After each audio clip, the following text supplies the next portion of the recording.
Morning all of you. Sunrise शिक्षण संस्थान की ऑनलाइन क्लास में सभी विद्यार्थियों का स्वागत। तो आज हम शुरू करते हैं वाणिज्य वर्ग की क्लास 12 की बिजनेस स्टडीज़ की पहली क्लास है। तो बिजनेस स्टडीज़ की पहली क्लास के अंदर मैं आपको 12 क्लास के सभी विद्यार्थियों को बता देता हूँ कि आपकी बिजनेस स्टडीज़ की जो बुक है उसके अंदर चैप्टर नंबर 1, 2 और 3 प्रबंध से रिलेटेड हैं और प्रबंध से रिलेटेड वो तीनों ही चैप्टर बोर्ड के एग्ज़ाम में 16 नंबर के हैं। 16 मार्क्स के क्वेश्चंस आपको बोर्ड के एग्ज़ाम में पूछे जाते हैं। तो सबसे पहला चैप्टर हम आज स्टार्ट कर रहे हैं प्रबंध, मैनेजमेंट, परिचय, प्रकृति, महत्व और क्षेत्र। ठीक है, तो सबसे पहली बात आती है कि प्रबंध क्या है। छोटा सा उदाहरण देखते हैं। हम कहीं शादी समारोह या किसी कार्यक्रम के अंदर जाते हैं तो हम नोटिस करते हैं कि वहाँ की व्यवस्थाएं कैसी हैं, वहाँ पे कार्यक्रम की रूपरेखा कैसी है, किस तरीके से उस कार्यक्रम को किया जा रहा है और एक सफल कार्यक्रम की कल्पना की जाती है। तो वो सब पॉसिबल कैसे हुआ? वो सारी चीज़ें पॉसिबल एक कुशल प्रबंध के कारण ही हो पाएगी। तो प्रबंध क्या है? सबसे पहले हम उसके अर्थ के ऊपर जाएंगे, उससे आशय क्या है। तो प्रबंध निर्धारित लक्ष्यों की प्राप्ति हेतु नियोजन, संगठन, नियुक्ति, निर्देशन एवं नियंत्रण की प्रक्रिया है। हर स्टेप के अंदर आपका प्रबंध उपलब्ध रहेगा।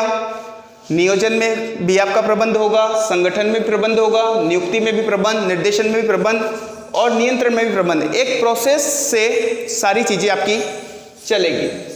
तो प्रबंध से आशय है कि निर्धारित लक्ष्यों की, और प्रबंध लक्ष्यहीन नहीं होता है। प्रबंध का चाहे किसी भी संस्था के अंदर संस्थागत प्रबंध हो, कार्यक्रम का कोई प्रबंध हो, तो हर कार्य के पीछे कोई न कोई उद्देश्य होते हैं, संस्था के भी उद्देश्य होते हैं। तो उन उद्देश्यों की पूर्ति के लिए ही प्रबंध आवश्यक होता है। तो ये इससे तात्पर्य है, आशय है, अर्थ है कि निर्धारित लक्ष्यों की प्राप्ति हेतु नियोजन, संगठन, नियुक्ति, निर्देशन एवं नियंत्रण की एक प्रक्रिया है। इसके बाद हम बात करते हैं परिभाषाओं की। बहुत सारे विद्वान हुए हैं जिन्होंने अलग अलग परिभाषाएं दी हैं और सर्वमान्य और प्रचलित जो परिभाषा है मेरी पार्कर फॉलेट, उन्होंने बताया कि अन्य व्यक्तियों से कार्य करवाने की कला को प्रबंध कहा जाता है। अब आप एक बात करते हैं कि किसी भी संस्था के अंदर जो प्रबंधक होता है वो कौन से कार्य करता है? वो सिर्फ प्रबंध की कार्य करता है। योजनाएं बनाने का, योजनाओं को की रूपरेखा बनाने का कार्य करता है, लेकिन उन योजनाओं को धरातल पर क्रियान्वयन करने का काम कौन करता है? उसका स्टाफ, उसके सहकर्मी, उसके कलीग ही करते हैं।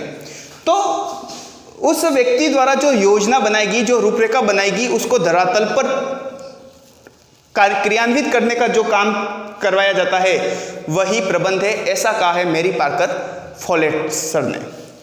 और उन्हीं की परिभाषा से मिलती जुलती परिभाषा लॉरेंस एप्पले की है। उन्होंने भी उनकी बात का समर्थन करते हुए लिखा है कि प्रबंध अन्य व्यक्तियों के प्रयासों से परिणाम प्राप्त करता प्रबंध कहलाता है। अन्य व्यक्तियों के प्रयासों से, क्योंकि किसी भी संस्था की सक्सेस या उपलब्धि किसी एक व्यक्ति पर निर्भर नहीं करती है, उस संस्था की टीम के ऊपर निर्भर करती है। और इसलिए उन्होंने कहा है कि अन्य व्यक्तियों के प्रयासों से जो परिणाम प्राप्त करते हैं वही कहलाता है प्रबंध।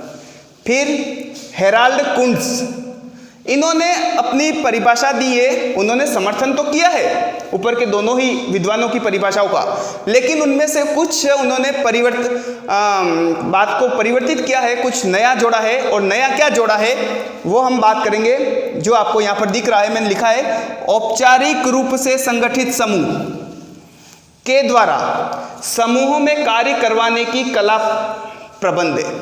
मतलब कार्य करवाने की कला, मतलब काम कौन करेगा? समूह में कौन लोग करेंगे? अन्य व्यक्ति करेंगे, लेकिन किस रूप में काम करेंगे? समूह के रूप में काम करेंगे, संगठन के रूप में काम करेंगे। अब उन्होंने ऐसा क्यों कहा है? तो एक छोटा सा उदाहरण देता हूं कि एक भीड़ को आप कोई काम बताएंगे तो क्या वो कार्य सफल हो पाएगा? नहीं होगा। लेकिन किसी संस्था के अंदर किसी उद्देश्य को लेकर कोई कार्य करवाया जाएगा तो क्या वो कार्य सफल होगा? तो वो कार्य निश्चित ही सफल होगा, क्योंकि भीड़ का प्रबंध करना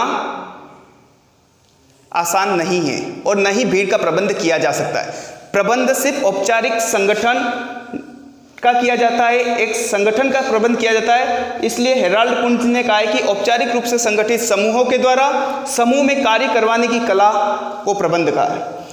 और बहुत सारे राइटर्स हैं, विद्वान हैं, जिन्होंने परिभाषा दी है। अपन इन 3 परिभाषाओं की बात कर रहे हैं, और अगर हम सारी परिभाषाओं का निष्कर्ष निकालते हैं, निचोड़ निकालते हैं, तो एक चीज हमारे सामने आती है कि प्रबंध कला और विज्ञान है।